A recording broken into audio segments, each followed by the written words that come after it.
Hari Om, Namaskaram all. So today we will see the second part of the overview of Yoga Sutra. So last class we have seen the first four sutras. First sutra is about now yoga. The second sutra talks about definition of yoga. The third sutra talks about what happens if you are in the state of yoga.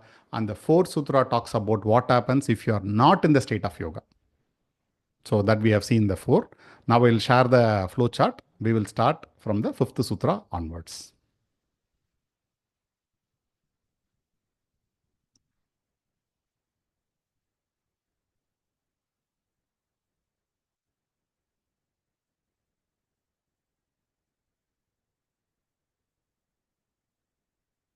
So these are the four sutras we have seen. It comes in the same color. In a way, they will say the entire Yoga Sutra essence of the 195, 196 sutras covers in this four sutras. Because what we want to know what is yoga, and we want to know what happens if I am in the state of yoga and what happens if I am not in the state of yoga. So these are the four we have seen. So if you are in the state of yoga, the third sutra meaning, if you are in the state of yoga, then you will be in your original nature. That means happy and blissful state. If you are not in the state of yoga, then you will be carried away by your thoughts. That is explained in fourth sutra. Now, there is something called vrittis or thoughts or activities. Now, if you are a disciple, what will you ask? What are vrittis, master? That's the question we will ask Patanjali, sage Patanjali. So what are vrittis? What are activities? So these are the activities. You come here. From here, we are going to, on the left side, to understand what are vrittis. Since this is going to be a flow chart, we'll be explaining only the terms. And when we come to the next level, definitely we'll explain in detail. So vrittis means activities. Why we are studying activities here? Because the definition of yoga means controlling or mastering the activities of the mind. If you want to control the activities of your mind, then you should know what are the activities. So from fifth sutra onwards, we are going to see about vrittis. The fifth sutra says vrittis are five folds. It can be painful and non-painful. That means the activities are five types. It can give pain, pleasure, and in between stages also. Sixth sutra says, what are the five activities? It points out the names of the five activities. That means right knowledge, wrong knowledge, fantasy, sleep, and memory. These are the five activities.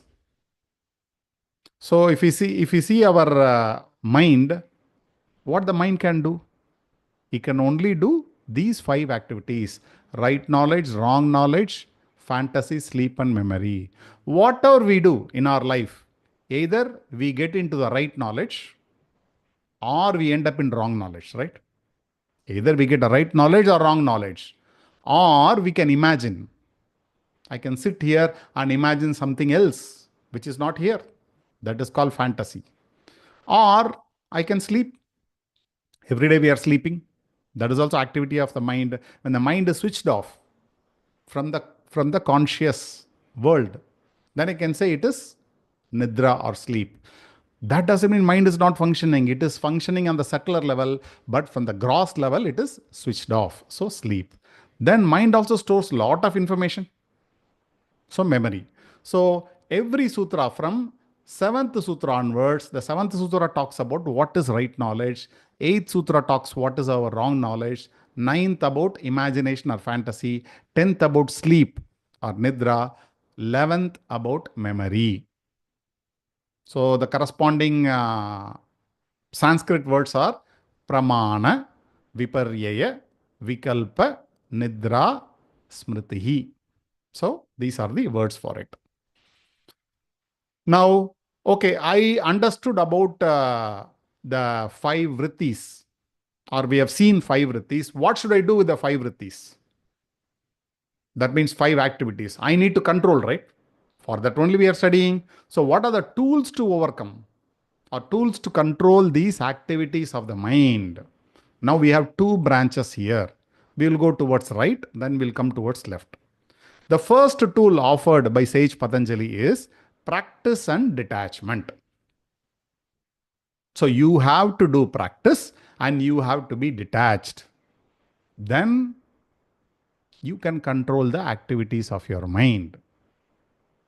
Practice. What practice? Doing a sadhana again and again and again continuously. So the first question is, a sadhaka asks, oh, is it practice and detachment? What is practice, master? So what is practice mentioned in 13? Practice is steady and right effort in the right direction. Continuous steady effort. How to do the practice?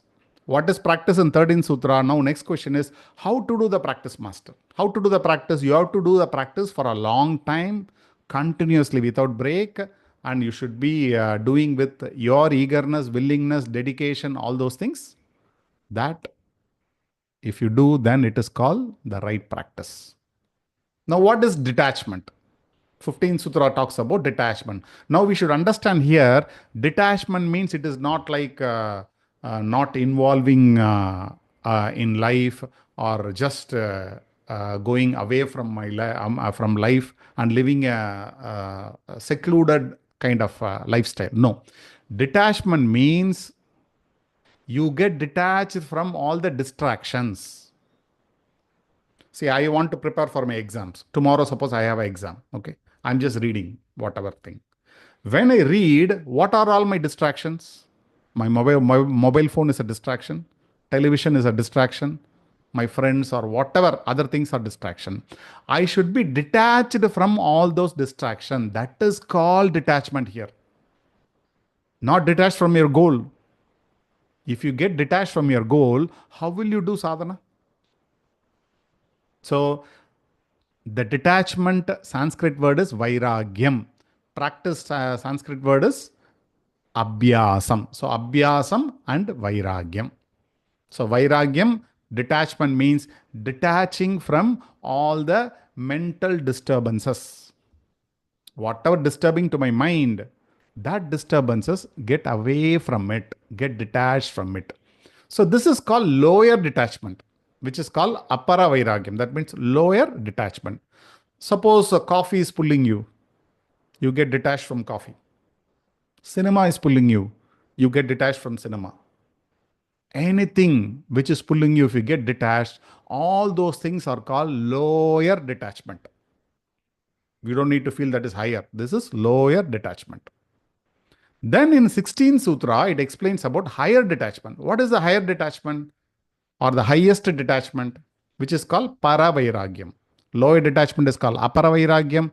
Higher detachment is called paravairagyam. Para means higher. What is the higher detachment? It is detachment from your mind itself. How can I get detached from my mind? It is possible. Can I see my body away from me? This is my body, but I can say this is my body, means the body is there, I am there somewhere inside. Similarly, when I say this is my mind is here, I am away from it. When I say this is my car, I am separate from my car. Similarly, when I say this is my mind, I am separate from my mind. There is a possibility consciously we can go beyond our mind. When you become mindless, you will become mindful. I think it's Osho's words. So, this is possible by yoga sadhana. When you go away from your mind, when you keep your mind off, then you experience another dimension which we never imagined possible. So, when you keep your mind itself away from you, that is called higher detachment. Lower detachment means you keep yourself away from all the disturbances of the object. Higher detachment means you keep yourself away from your mind. Okay, when I keep myself away from my mind, what will happen, master? When you keep yourself away from your mind, then you mature to a higher state of yoga. You have become a higher yogi. After doing lot of sadhana, then you will experience samadhi. So we will not going to discuss about samadhi in this overview and the flowchart view. But when we go deeper, we will explain about it. So 17th Sutra talks about different states of samadhi. We can call this as lower samadhi. 18th Sutra talks about the higher samadhi. Like we have lower detachment, higher detachment. We have lower samadhi and the higher samadhi. Now the disciple asks, okay, I'm getting into samadhi. What about people like Ramana Maharishi who are born yogis? From by birth onwards, they are behaving like a yogi because they are a yogi. They are a very, very evolved yogis. Many yogis were there and are there in our land of Bharat. There are many, many yogis. Right from childhood, people worship them as God.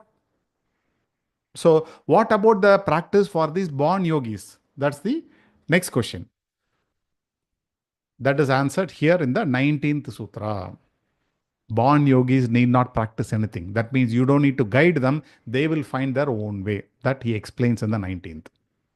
Then the disciple asks, okay, apart from practice and detachment, which you are mentioning, is there anything for a normal person need to follow?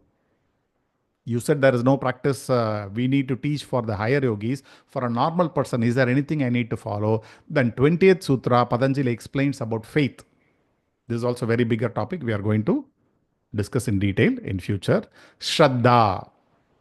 The equivalent word for Shraddha in English is faith. So you should have very strong faith. Faith means extreme belief. It cannot be broken. Something which cannot be disturbed. You have a strong belief is called faith. Okay, if I have faith, when will I reach the goal, master? More intense your faith, closer the goal is. He explains in 21 Sutra. If you have more faith, intense faith, your goal is nearby. But master, sometimes my practice is very intense. Sometimes I'm not that keen. Sometimes I do less practice. Sometimes I do more practice. Sometimes with different levels of intensity. Then 22nd Sutra, he says, the distance of goal varies based on your intensities. There are three different sadhakas with different intensities: mild, medium, and highly intense. Somebody can be mild intense, or medium intense, or highly intense. According to your intensity, your distance of the goal is. If you are a high intense sadhaka, then your goal is very near. If you are a kind of person who is very slow, then the distance is more long. So that's what 22nd Sutra explains. Now we'll see about the other branch. The other branch is called Bhakti Yoga. Suppose you feel all these things are very difficult. Now, Patanjali gives an option to get into Bhakti Yoga, path of devotion. So, what is devotion in detail? We are going to discuss. It is called as path of devotion or path of complete surrender. So, in the 23rd Sutra, he says, surrender yourself completely to God. Now, the concept of God comes here. If you surrender yourself completely to the God, then rest will happen automatically. Bhakti itself is a great sadhana. Now the disciple asks, God, who is God, master? How to find out God? Now, next three sutras, 24, 25, and 26, three sutras, Patanjali talks about the quality of God. Here we call God as Ishvara. Ishvara means God. So three qualities of Ishvara is there. He says, these are the three qualities of God. You surrender yourself to this God. The first quality is one who don't have any impurities. He is beyond any impurities. The second, he says, he is a seed of all knowledge. That means he is the person who has all the knowledge. Third quality, he says, he is eternal. He is the guru for all the gurus. So, he is eternal. These three qualities, we cannot attribute these things to a normal person, even for a guru. So, these three sutras talks only about quality of God. Then the disciple asks, what is the name of the God, master? Now, Patanjali explains in 27, he says, the name is Pranava. Pranava means Om, Om mantra. Om is his name, God's name. So, how to pronounce his name, master? What should I do with his name? 28th Sutra, he says, you do japa. That means repeat his name. Repetition of mantra is called japa.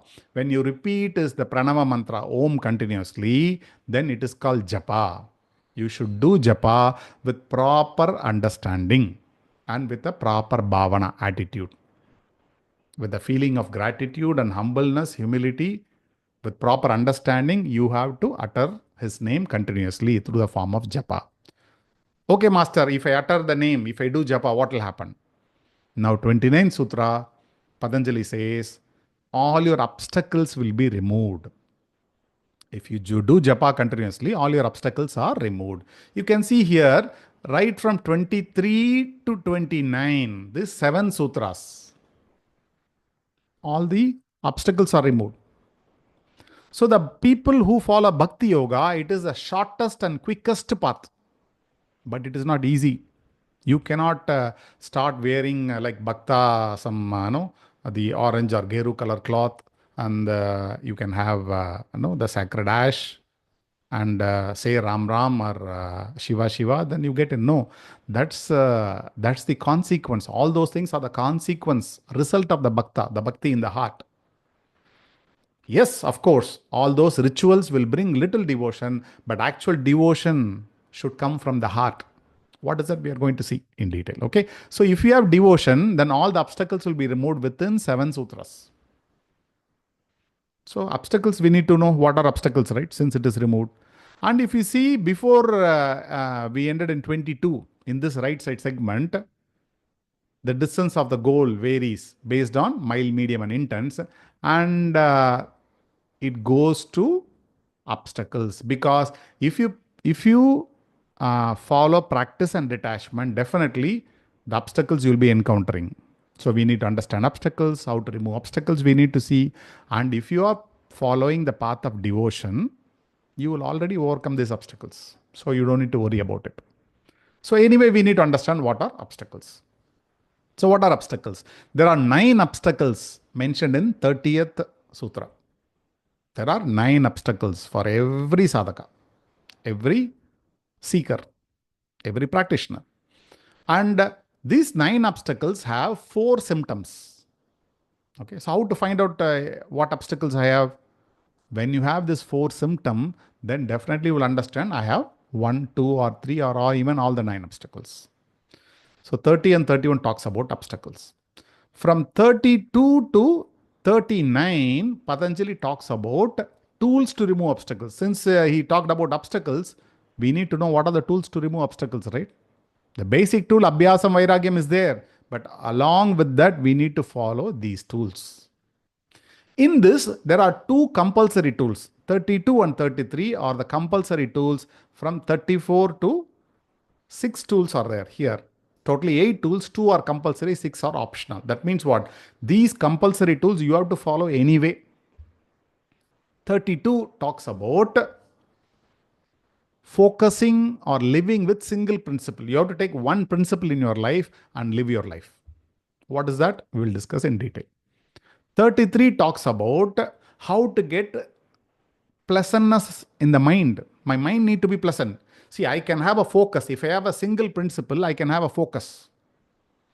But if I have focus with no pleasantness in the mind, no peace of mind, then I cannot proceed.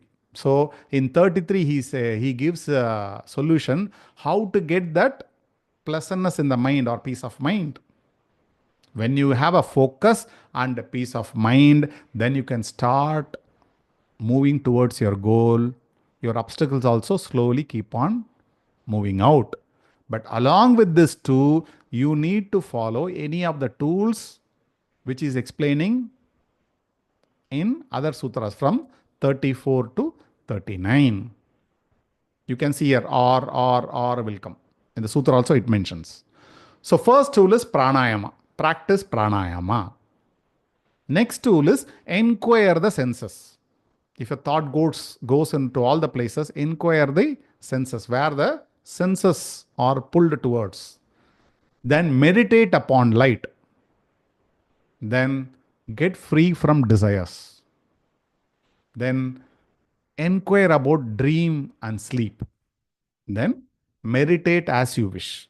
This anything. That means what? You do pranayama or inquire your senses, or meditate upon light, or free from your desire, all the desires, or inquire your dream and deep sleep state, or meditate as you wish.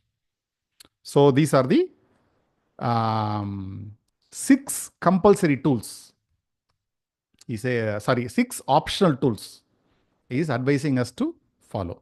But the first 2 tools are compulsory tools. These 6 are optional tools. If I use all these tools, then what will I get? I will get into Samadhi. Because all my obstacles will be removed. If all the obstacles are removed, what will happen to me? I'll be in the state of Samadhi. So, from 40th Sutra onwards, Patanjali explains about Samadhi. In that especially, 40 and 41 talks about benefits of Samadhi. Why benefits of Samadhi? Because if I have a benefit, then only I will follow. Right? When we know what I will get by doing certain thing, then we will get more motivation to follow that. So 40 and 41 talks about benefits of Samadhi. From 42 onwards, right to 51, it talks about different states of Samadhi. We are not discussing about Samadhi here because it's a much bigger concept. But this is like we said, these are the menu. We want to see what is a menu in Samadhi Pada. So this is how the Samadhi Pada flows from the first sutra to the last sutra. If you see from 42, every Samadhi is discussed in detail. 42, 43, 44, the 45. Then higher states of Samadhi. We have seen lower Samadhi, higher Samadhi. Just what are lower and higher Samadhi by name we have seen in 17 and 18 sutra. Whereas here, up to 51. 51 is the final state of Samadhi. 51 sutra talks about a Samadhi where this jiva or this soul gets liberated, which you can call mukti, moksha, kaivalyam, self-realization. You can give any word. So we are attaining in 51st sutra. So these are the, this is the flowchart overview. So if you have any question, you can always, WhatsApp me. My number is 98403-94093. You can reach out to me. And if you want any further materials like this flowchart, you can WhatsApp me. I can send you this flowchart or whatever available Yoga Sutra materials I have.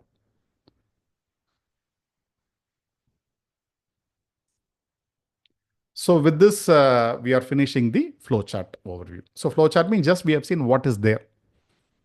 We will be covering close to 15 to 20 hours on whatever we have seen in this chapter, Samadhi Pada, when we get into detail.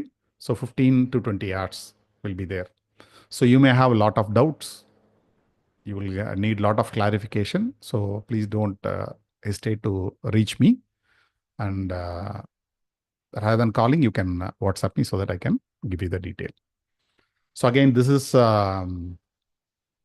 we are conducting this free of cost, this one, Yoga Sutra entire course. Just we started, so we have more classes ahead. So please listen to all the classes and feel free to message me for any clarification or doubts. So we'll meet in the next session. Starting from first sutra, we'll start discussing each and everything in detail. Thank you. Hari Om.